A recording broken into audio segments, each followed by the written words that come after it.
Oke, halo semuanya. Apa kabar? How are you? Nah, today we are going to learn a new chapter in this book. Okay, that's about chapter 2. The title is I'm on the top of the world. Okay, I'm on the top of the world. Nah, jika kamu perhatikan di buku kita ini chapter 2, we are going to learn something about prepositional phrase. Okay, prepositional phrase. Nah, I'm sure that in bahasa Indonesia you ever learn about preposition, kata depan. Nah, jadi di sini preposition, Miss mau tanya pendapat kalian based on this title. Oke, I'm on the top of the world. Kira-kira yang mana yang menunjukkan preposition? Ya, preposition di dalam judul kita ini adalah on. Oke, itu adalah preposition. Nah, prepositional phrase adalah on the top. Ya kan, on the top. Itu adalah prepositional phrase. Nah, sampai di sini yang penting kamu sudah tahu gambaran besarnya tentang judul kita. Nah, sekarang we move on to the purposes of this study. Oke, tujuan dari pembelajaran kita ini apa? Nah, we have 3 purposes. The first one, you are able. Okay, after learn this chapter, you are able to identify the patterns. Kamu bisa mengidentifikasi rumus dari prepositional phrase and the functions in sentences, dan fungsinya di dalam kalimat. And the second, you are able to analyze some sentences that use prepositional phrases. Kamu bisa menganalisis di dalam sebuah teks itu yang mana yang menunjukkan prepositional phrase. And then the last one, make sentences using prepositional phrases. Kamu bisa membuat kalimat dalam prepositional phrase, menggunakan prepositional phrase. Nah, itu adalah tujuan dari pembelajaran kita. Move. Ya, ini adalah gambar that you can find in our book, page 16. Nah, ini sebenarnya pertanyaan yang membahagiakan aja. Sebenarnya ini sangat mudah, bahkan tutup mata pun bisa. Tutup mata. Nah, yang A, coba perhatikan. Blank blank is sitting behind Richard. Titik-titik duduk di belakang Richard. Siapakah yang duduk di belakang Richard? Oke, Annie. Oke, Annie is sitting behind Richard. And then B, blank blank is posing between Annie and Brian. Seseorang berpose di antara Annie and Brian. Who is that? Ya, Jane. Oke, Jane. Nah, C, blank blank is sitting beside Mona. Seseorang duduk di samping Mona. Nah, itu adalah si Annie. Nah, Dodol, blank blank is standing behind Richard. Ya, siapakah yang berdiri di belakang Richard? That's Mona. Oke, Mona. Nah, begitulah dia sampai seterusnya. Nah, here I just want you make sure that you know which one is the preposition. Dari semua kalimat ini, Miss mau meyakinkan kamu sudah mengerti yang mana preposition. Nah, inilah dia preposition. Behind, between, beside, behind, on. Nah, ini juga on, beside, in front of. Oke, ini satu kalimat ya dek ya, in front of. Jangan cuma kamu bilang in, tetapi in front of itu artinya satu kata aja, di depan.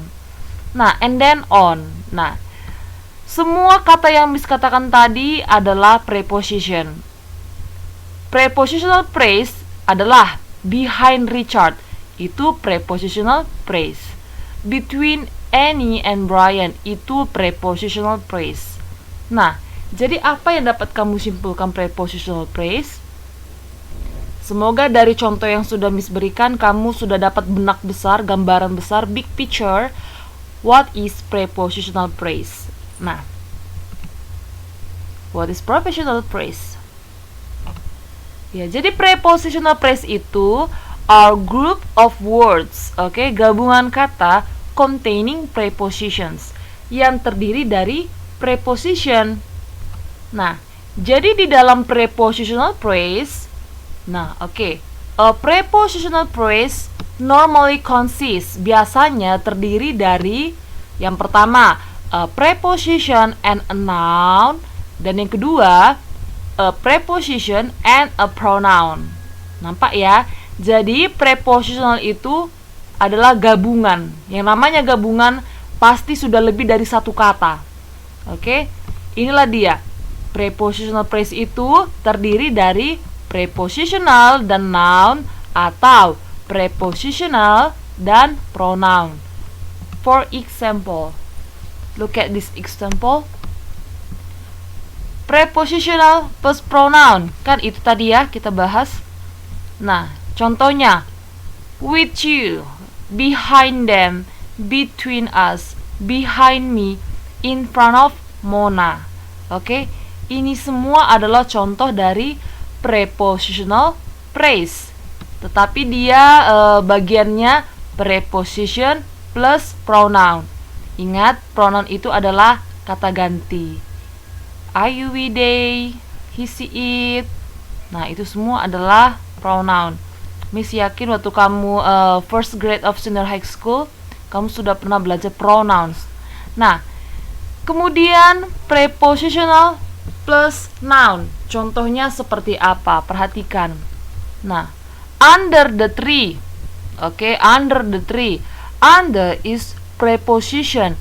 The tree is noun phrase. Jadi nampak ya, preposition plus noun atau noun phrase bisa. Kemudian on the table, behind the building, from school, to Medan. Oke. Jadi di sini bisa kamu lihat preposition plus noun. On adalah preposition, kemudian diikuti noun, the table.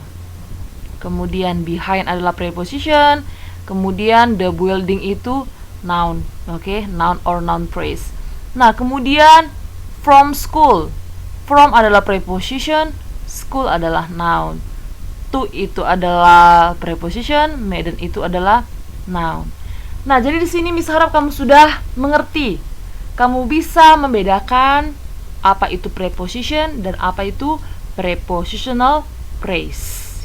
Ingat, yang namanya phrase sudah berarti gabungan.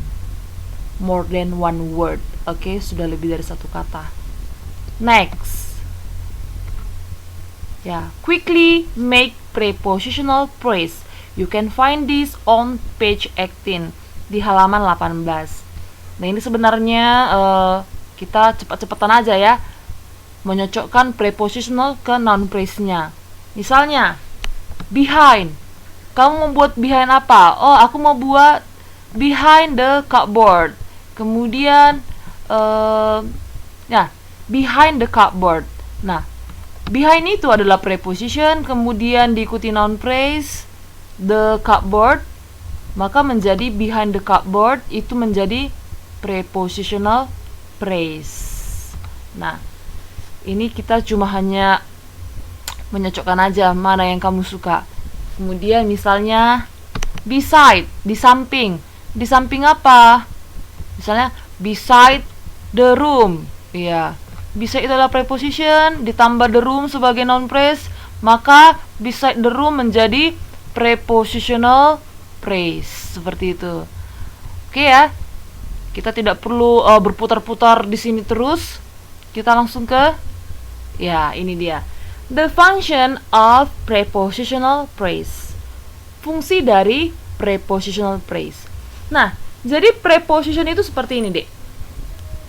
Preposition sendiri itu artinya adalah kata depan yang berfungsi untuk menunjukkan hubungan antara objeknya dengan bagian lain di dalam kalimat, sehingga dia memiliki fungsi di dalam suatu kalimat. Nah, in English, we have two function of prepositional phrase. Nah, yang pertama sebagai adjective, oke? Dan yang kedua berfungsi sebagai adverb. Nah, as an adjective sebagai kata sifat modifies a noun, oke? Menjelaskan kata benda or pronoun atau kata ganti and gives more information about it, which one, what kind, how many. Dan dia akan menerangkan seperti ini. Benda yang mana, seperti itu, oke? Berapa banyak, seperti itu. Nah, kemudian as adverb sebagai kata keterangan. Maka dia nanti akan modifies a verb, an adjective, or another adverb, and it tells when, where, why, how, under what condition, to what extent. Jadi nanti jika kita bertemu dengan preposition yang dia menjelaskan kata kerja, kata sifat, kemudian keterangan lainnya, dan itu menjelaskan kapan, di mana, mengapa, maka ini semua akan berfungsi sebagai adverb. Nah, kira-kira dapat, Dek? Kamu harus ingat aja, simpelnya seperti ini. Jika dia menerangkan kata benda, oke, maka dia akan berfungsi sebagai adjective. Ya kan? Kan adjektifnya yang menerangkan kata benda. Misalnya, beautiful girl. Oke? Wanita cantik. Beautiful girl. Kata sifat yang mana? Beautiful. Oke? Kenapa dia memberi kata sifat, menjadi kata sifat? Karena dia memberikan sifat kepada si girl. Kenapa wanita itu cantik? Oke, pretty girl. Oke, pretty girl. Nah, yang menjadi kata sifat adalah pretty. Kenapa dia menjadi kata sifat? Karena dia memberikan sifat kepada si girl. Kenapa girl itu? Kenapa wanita itu cantik? Oke. Nah, maka kamu harus ingat aja ini intinya. Segala sesuatu nanti yang menerangkan noun, maka dia berfungsi sebagai adjective. Nah, masuk ke contoh. The functions of prepositional phrase. Ya, ini yang berfungsi sebagai adjective. Perhatikan. The book with the plastic.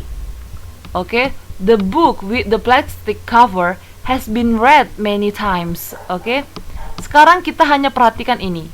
Nah, with the plastic ini adalah prepositional phrase.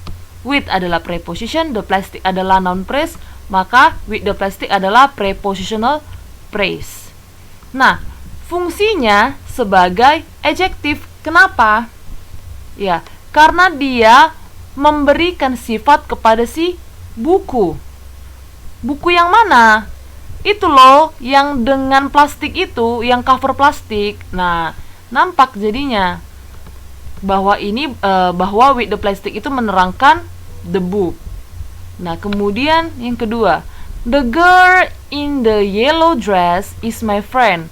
Wanita yang dengan dress kuning, gaun kuning adalah teman saya. Nah, in the yellow dress, that's prepositional phrase. Nah, fungsinya adalah sebagai adjective. Kenapa? Karena dia menerangkan si girl. Oke. Kenapa cewek itu? Cewek yang mana? Itu loh, cewek yang pakai itu dress kuning. Nah, adalah teman saya. Nah, jadi di sini nampak bahwa in the yellow dress berfungsi sebagai adjective, menerangkan si wanita, the girl. Satu lagi, the old woman with blonde hair lives near my house. Oke? Sekarang perhatikan, the old woman with blonde hair itu apa artinya? Nah, dengan rambut terikat, tinggal di dekat rumah saya. Nah, sekarang perhatikan, with blonde hair menerangkan the old woman. Ya, jadi wanita yang mana? Kan itu kalau misalnya orang bertanya, wanita yang mana sih? Gitu. itu loh yang dengan rambut terikat. Nah, maka di sini dia nampak bahwa with blonde hair berfungsi sebagai adjektif. Karena apa? Karena dia menerangkan atau memberi sifat kepada si the old woman. Nah, sampai situ Miss harap kalian semua mengerti. Nah, sekarang yang berfungsi sebagai adverb atau kata keterangan atau tambahan. Nah, yang pertama, the boy stands under the tree is my little brother. Oke, laki-laki yang berdiri di bawah pohon adalah adikku, seperti itu. Nah, under the tree adalah prepositional phrase. Nah, berfungsi sebagai adverb. Kenapa? Karena dia berfungsi untuk menerangkan berdiri. Oke? Berdiri. Berdiri di mana rupanya? Ya kan? Itu loh yang di bawah pohon. Nah, ini kan dia sudah berfungsi sebagai keterangan, menerangkan posisi. Nah, seperti perjanjian yang kita tadi. Mana tadi yang buat tadi? Nih, ya. Adverb menerangkan verb. Nampak ya? Nah, ini dia. Adverb menerangkan verb, kata sifat atau keterangan lainnya. Dan itu memberitahukan di mana, kapan, di mana, mengapa. Nah, seperti itu. Under what condition? Di kondisi seperti apa? Nah, kemudian kita lanjut. Ya, tadi sudah ke kemana tadi? Teng. Adjektif, ya ini dia tadi. Nah, kemudian lanjut ke nomor 2. He sleeps during the rains. Nah, during the rains itu adalah prepositional phrase. Berfungsi sebagai apa? Berfungsi sebagai adverb. Kenapa? Karena dia menjelaskan kata kerja, sleeps. Oke. Dia tidur sepanjang hujan. Kapan dia tidur? Itu pada saat sepanjang hujan, tidurlah dia itu. Nah, dia menerangkan sleeps, menerangkan verb. Nah, kemudian nomor 3. My sister goes to the school carefully. Nah, kakak saya pergi ke sekolah dengan hati-hati. Nah, to the school adalah prepositional phrase.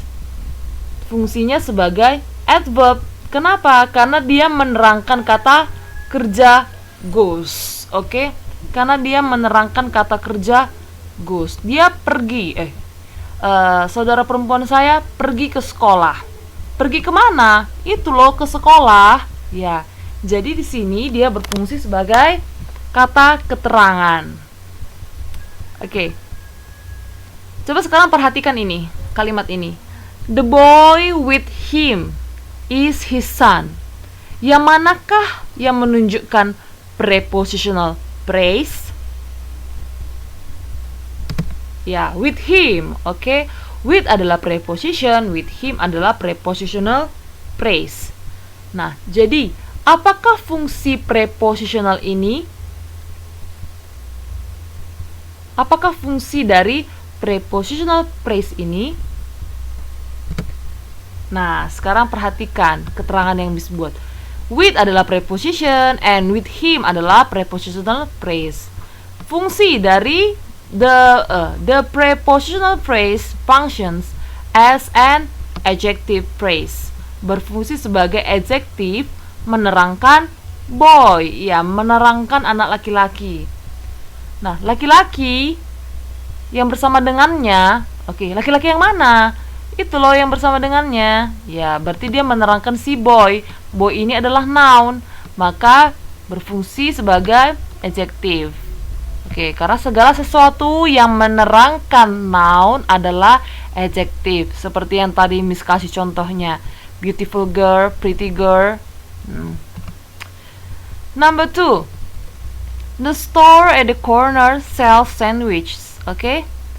Manakah yang menunjukkan prepositional phrase? Ya, at the corner. Fungsinya sebagai adjektif. Oke. berfungsi sebagai adjective phrase karena dia menerangkan store. Oke. Toko yang mana? Itu yang at the corner, yang di pojok sana, yang di ujung sana. Ya, menjual sandwich. Jadi at the corner ini menerangkan store. Di store itu adalah noun. Sekarang number 3. You can use the broom behind you to sweep the floor. Kira-kira yang mana prepositional phrase? Ya, behind you, oke. Berfungsi sebagai adjective. Nah, kamu bisa menggunakan the broom. Broom itu apa? Itu kind of sapu ya, sejenis sapu yang berada di belakangmu untuk menyapu lantai. Nah, jadi kenapa dia berfungsi sebagai adjective? Behind you berfungsi sebagai adjective karena dia menerangkan si broom. Kamu bisa menggunakan sapu di belakangmu. Sapu yang mana? Itu yang di belakangmu. Ya, jadi dia menerangkan si broom. Oke. Next, number 4. We climb up the hill to see the view. Kami memanjat bukit untuk melihat pemandangan. Nah, prepositional phrase-nya yang mana? Ya, up the hill. Oke, itu adalah preposition. Fungsinya apa? Ya, kami mendaki atau memanjat puncak bukit. Oke, puncak bukit. Dia menjelaskan climb. Maka fungsi dari prepositional phrase ini adalah sebagai adverb. Oke, sebagai adverb karena dia menjelaskan climb. Ingat, climb ini adalah kata kerja, bukan noun. Jadi dia tidak boleh berfungsi sebagai adjective, tetapi sebagai adverb. Lanjut. It annoys me when people talk during movies. Itu sangat menggangguku ketika orang-orang berbicara saat saat menonton movie. Oke, jadi yang mana di sini menunjukkan prepositional phrase? Ya, during movies. Oke. During movies adalah prepositional phrase. Fungsinya sebagai berfungsi sebagai adverb. Karena apa? Karena dia menjelaskan talk. Ya, bahwa dia tidak suka orang-orang berbicara pada saat movie. Ya, menerangkan talk. Nah, lanjut. Yang terakhir, I'll meet you after school. Ya, aku akan menjumpaimu pulang sekolah, gitu kan. Nah, yang mana yang menunjukkan prepositional phrase? After school, ya, is a prepositional phrase. The function is, ya, fungsinya adalah sebagai adverb, oke, sebagai kata keterangan, menerangkan berjumpa, menerangkan meet. Miss, nggak menerangkan you, Miss. Coba kalau kita buat sebagai adjective menerangkan you. Aku akan menjumpai kau. Kau yang mana? Setelah sekolah. Nggak cocok kan, Dek? Nggak mungkin kamu bilang kamu yang mana setelah sekolah. Not make sense, oke? Tetapi ngapain pulang sekolah? Berjumpa kamu, ya berjumpa. Nah, maka di sini dapat kita buat dia sebagai adverb. Nah, semoga dari sekian banyak contoh yang sudah Miss berikan, I hope you all can understand well. But if you still have any question, you can ask me. Don't be shy. Nah, sekarang masuk ke assignment. Miss tugas terus Miss. Ya, Miss pasti kasih tugas yang yang mudah-mudah. Bagaimana kamu bisa nilai 100. Oke, tapi bukan masalah nilai semuanya. It's not about a grade, but how you do it honestly. Lakukan dengan jujur, tanpa harus kerjasama atau mencontek. Diskusi boleh, tetapi bukan untuk memindahkan jawaban. Nah, you look at your English textbook page 21. Di situ number 8 ada pertanyaan A, B, C, D, E, F, G sampai 10. Nah, kamu jawablah itu. Ya, Kamu jawablah pertanyaan ini sampai habis. Diketik, Miss. Jangan nggak usah diketik ya, Dek ya. Coba kamu tulis di notebook, oke? Di buku catatan. After you finish, you take a picture of that and then upload to Google Classroom. Okay? That's all about our material. We will continue next week and I hope you do it on time. Miss nanti akan create roomnya untuk kamu upload. Thank you. Miss harap didengar semua ya, Dek ya. Jangan di ini, maksudnya panjang kali pun Miss bosan. Ya, harapannya kamu dengar baik-baik. Semoga berguna juga untuk kamu. Oke, see ya.